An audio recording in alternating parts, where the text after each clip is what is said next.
Okay, welcome back. And in Nigeria, we know that labor has threatened to go on strike on Wednesday if their demands are not met following a removal of the subsidy on petroleum products in Nigeria, particularly PMS.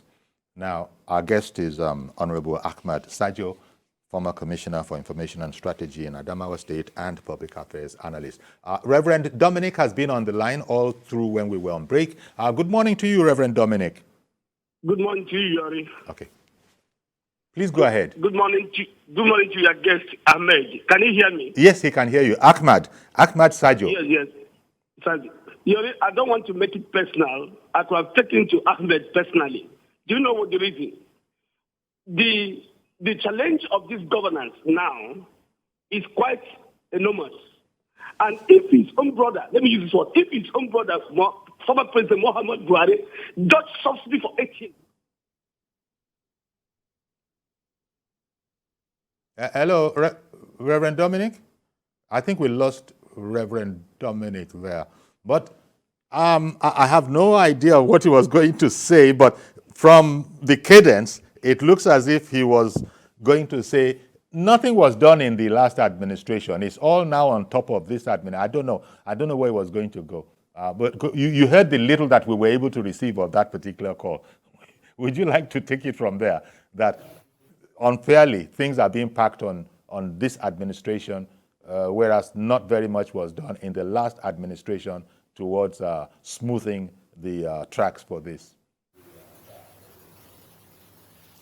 Well, let me start by saying, personally, I am very, very proud and encouraged by the way President Bola Ahmed Tinubu is taking off. If he had said he would remove subsidy on assumption of office, and he assumes office and does not remove subsidy, then he would have started on a point of deception. But he said, I will remove subsidy. Nigerians trusted that he will do that and voted for him. And not only him, but like I said, all the other major presidential candidates said they will remove subsidy. On the strength of that, Nigerians voted for him. And the first thing he did is to say he is removing the subsidy. I think we've come to the era where everything the leadership said during the campaigns will be the things that the leadership will do on assumption of office. And we're looking at it. President Bola Ahmed Tinubu, some of the major things he said during his inaugural address was that he will remove subsidy, he will remove the dual exchange rate, he will address multiple taxation of citizens, especially at the lower level. These are issues that he had mentioned that he was going to do. And he has already started doing them. And so we want to take him on his words. He has started with the most difficult one. The most difficult one is actually the removal of subsidy, because there will be a lot of blackmails and a lot of pushbacks. But he has said, look, I have developed sufficient political will as your leader to do what is right. And what is right may be hurtful, but that is what is right. And postponing what is right may be more hurtful in the future than doing it now. I beg your pardon for interjecting. So why can't we just... Fidel has called in from Owerri. I'm so sorry, but Fidel has called in from Owerri too. Good morning, Fidel. Thank you very much. I want to advise the Nigerian Labour Congress not to back out from the negotiations.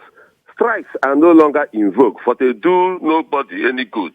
If you are protecting the people genuinely and you want to use strike to block everywhere, to cause more problems, I mean, it's not proper. It will make Nigerians, those you are protecting, to suffer more. Rather, let there, just like TVC has done, let there be further negotiations and then map out strategies to alleviate the sufferings that might come as a result of the removal of the subsidy. Come out with issues like effective mass transit system, improvement in the welfare and salaries of the workers, making sure that even there are long-term plans to build more artisanal refineries and also modular refineries. And above all, come out with measures that will assuage the sufferings of the people in the interest of peace and unity. It is better for us to sacrifice a little and enjoy forever. Now that the subsidy is here, Let us look for ways of living with it. Thank you, and God bless you. I'm Fidel Onyeneke. Thank you very much for calling in, Fidel. Honorable Sergio, showing your, path that, look, everybody knows that this subsidy thing is odious, especially because it is, well, most Nigerians think dishonest. And as you've just said, benefiting just a few at the expense of the tens of millions of Nigerians. Now, one is just hoping that Labour will come to see it for what it is. And in any case, Mr. Ajero, he's a very well-informed person. He's a journalist, or was a journalist before moving over there. So he knows the score. The worry now is, well, why is Labour not cutting Nigeria some slack?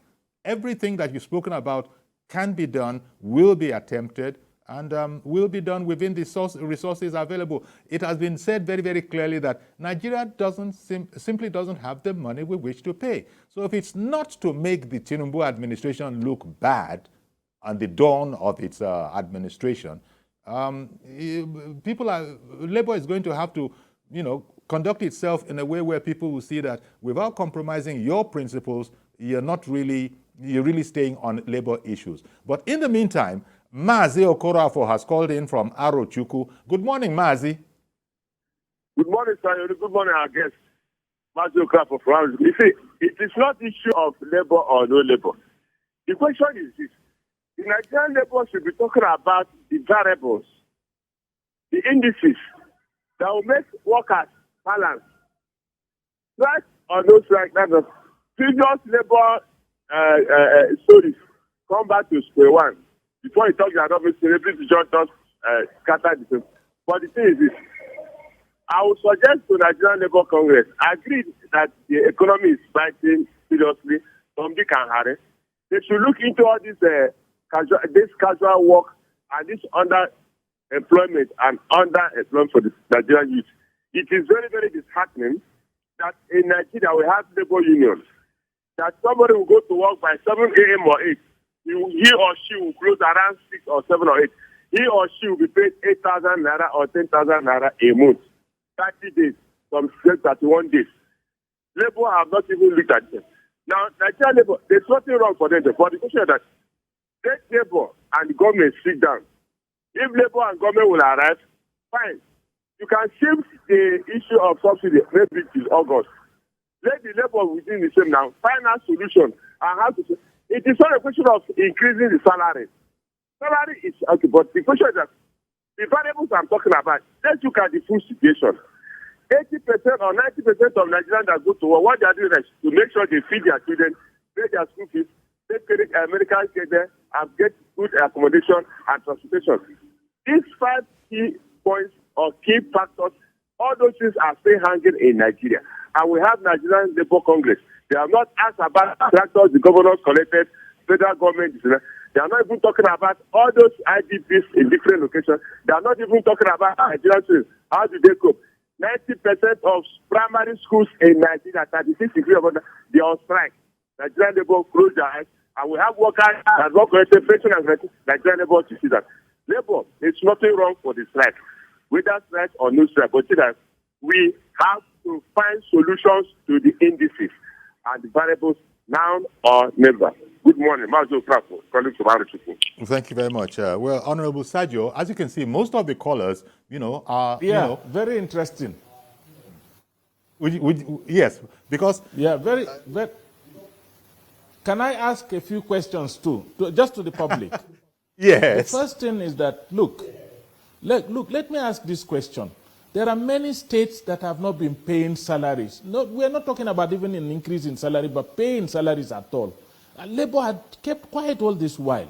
There was a time we knew that the federal government of this country took out part of its own money, gave to Labour to establish a mass transit program to help workers reduce their difficulties in transportation. Where are those mass transit buses? They're all gone. They were supposed to run as a business by the labor unions themselves. All the buses are gone.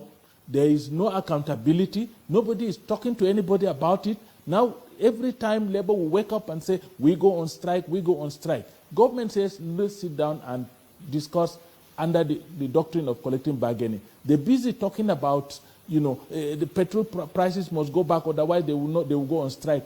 If they go on this strike, I am the one telling you, they go on this strike, there is going to be rebellion because there are many issues. Even Mazi Okafor had raised a number of issues.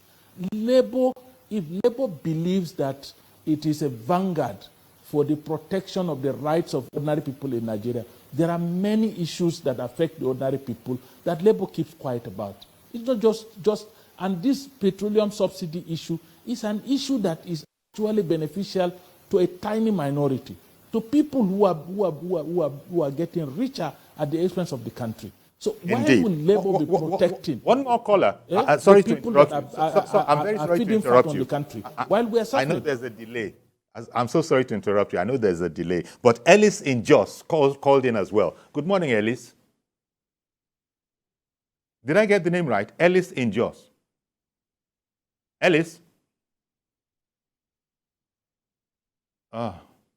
Okay. Well, maybe it's a technical thing. Ellis had called in from Jos, and we were waiting to put him on. So, as we were saying, Honorable Sadio, there are those now who are beginning to say that Labour is, I don't know what the evidence is, but and you have alluded to it, that, look, if it's a Labour organization, not a political party, because to some, the way they look at it is that the position of Labour is almost as if they were politicking. But Labour itself, I have heard Labour, under, Comrade Ajero say that, no, nothing like that. But if you are as uncompromising as they appear to be right now, in spite of the fact that President Tinubu, what you brought up, we have heard that it has always been on President Tinubu's mind, nominally, this whole matter about reviewing the minimum wage. It certainly, the minimum wage can't take you home. Everybody knows that and has been so for a while. Now, President Tinubu has said that he's going to address that. But Labour seems not, when I say Labour, particularly the NLC, seems not to be interested in any kind of talk. TUC itself, well, even TUC, they are saying more or less the same thing, but at least they are showing up for meetings, which goes back to the point you made, Honorable Sadio, that you must always keep that door open, be able to sit around a table and, do a collective bargaining sort of a thing. So one just hopes that Labour can see its way to, not being a clog in the wheel of progress, especially this early. People have gone ahead, as you must have heard, of saying that Labour's intention, not that I am saying it, I'm simply reporting what is being said, Labour's intention is to, give the Tinubu administration unnecessary trouble at the beginning, which they see as a continuation of politicizing the campaigning and politicking. So let's go over to history. At a certain point in time in this country, we only had one. When Adams Oshimole was president of the Nigeria Labour Congress, we only had one Labour Center. We did not have another Labour Center like we now have NLC and TUC. What brought about the second Labour Center is to some extent this kind of attitude of the NLC leadership, that even when there is a need to sit down round table in a collective bargaining situation, Labour says, no, we have already made our position and we are not going to negotiate with you as a government. It's not possible. First and foremost, we have a government. Whether somebody likes it or not, whether somebody accepts the leadership of the country presently or not, we have a government, a bona fide government, a legal government, and a government that is under Bola Ahmed Tinubu. So we have to accept that. If the people we are in a political cohort with do not accept the election of Bola Tinubu, that has nothing to do with the fact that he is the de facto and the de jure leader of the country presently. So we have to accord the government its rightful place as the custodian of our labor laws, and when the government calls you for collective bargaining, for discussion, for dialogue on an issue, it is it becomes politics for you to say, I'm not going to do it. It's no longer labor. Let me bring in Masur. I beg your pardon, sir. Let me bring in Masur, who has called in from Ajah in Lagos. Good morning, Masur. Good morning, sir. Please go ahead. Good morning. Good morning. Good morning. I was watching the program this morning, and I was calling from Ajah in Lagos. Good morning, Masur. Good morning, sir. Yeah, I really appreciate your program. Please continue. Don't stop. I appreciate your program. Yeah, I think there's an issue, the way we address.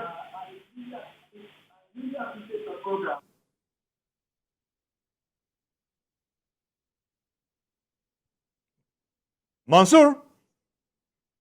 Oh.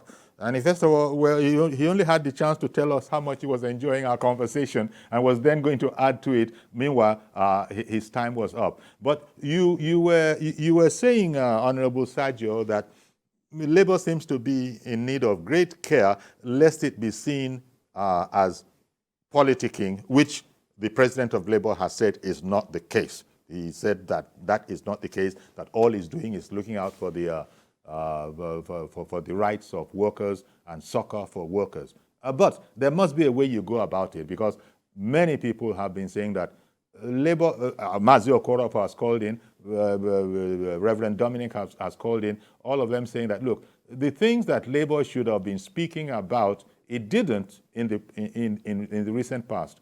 But now that it is adamant on this point is where it could do a lot better. And I think that is what you were just saying yourself, that we all belong in Nigeria, and Nigeria belongs to all of us, and that should be our focus.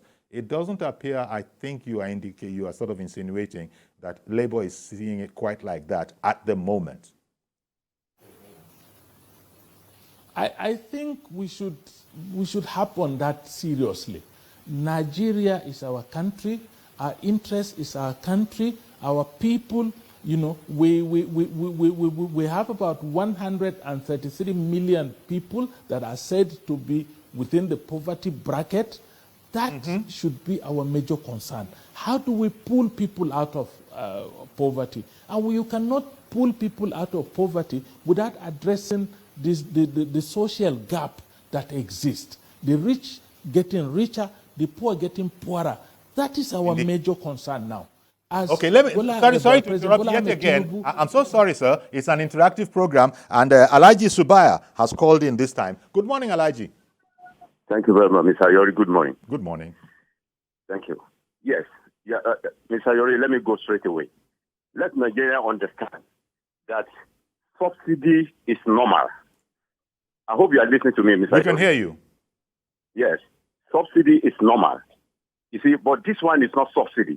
This one is scam. You see, and enough is enough from some cabal, some section of people, swallowing our commonwealth. We should resist it. Enough is enough. Mr. Ayori, you remember the issue of Farouk those days? It's this same particular, subsidy. So you see, look, Nigerians, we should put a stop to this. What I'm pleased, appealing to our president. We are ready to endure, for this particular issue. But he should give us a kind of assurance. Whatever money accrue to this particular subsidy within 6 months, our Nigerian refiners should come working. Even if it is one, it should come on spring. That is our expectation. And more so, I want to challenge the NLC. What are they looking for? You see, they should not be selfish with their approach.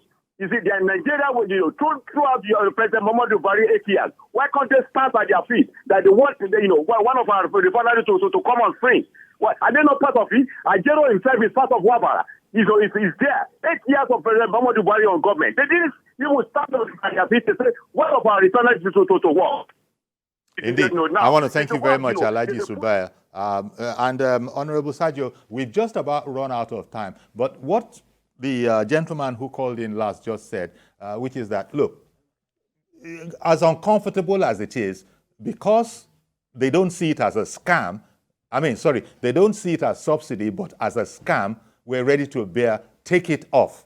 We're ready to bear it. Now, this quite frankly, it's a bit strange that Nigerians are saying this, because it's not going to be easy at all. But you have more than a few people committing that we will put our shoulder to the wheel. I think that itself speaks volumes about the resolve of the Nigerian people to power through this. So I suppose that's we can be optimistic that one way or the other, Labour will come around and we'll move forward, and we won't be paying this pretty penny that is being paid into the pockets of a few. In conclusion, Honorable Ahmed Sajo, in conclusion. Yeah. Do you want to know that? Do you want any proof that this whole subsidy thing is a criminal scam? People who bought fuel that was supposedly subsidized, the moment the president mentioned commitment to end subsidy, they closed down their petrol stations and jacked up prices to 200, 300, 500 times of the fuel that they were supposed to have bought at a subsidized rate. So look, yes, these people that are, there is no way you can satisfy them except what has been done. Labor, I am still challenging labor. There are workers who have been receiving salary for the past 20 or more years, and they are receiving this salary and they are supposedly working in the refineries. Those refineries are not working. There is budget every year. If you go to the budget office, you will see every year there are budgets for turnaround maintenance of these refineries.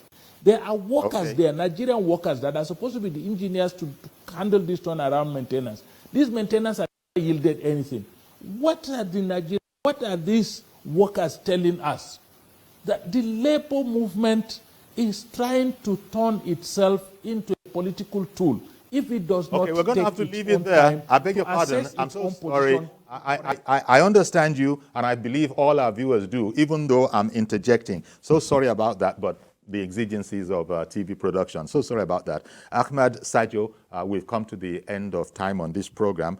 Former Commissioner for Information and Strategy at Adamawa State and Public Affairs Analyst. Our deep appreciation goes out to you for making time for us this morning. So that's our program today. Please join us tomorrow for a fresh edition. I am Iori Folare. Bye-bye for now.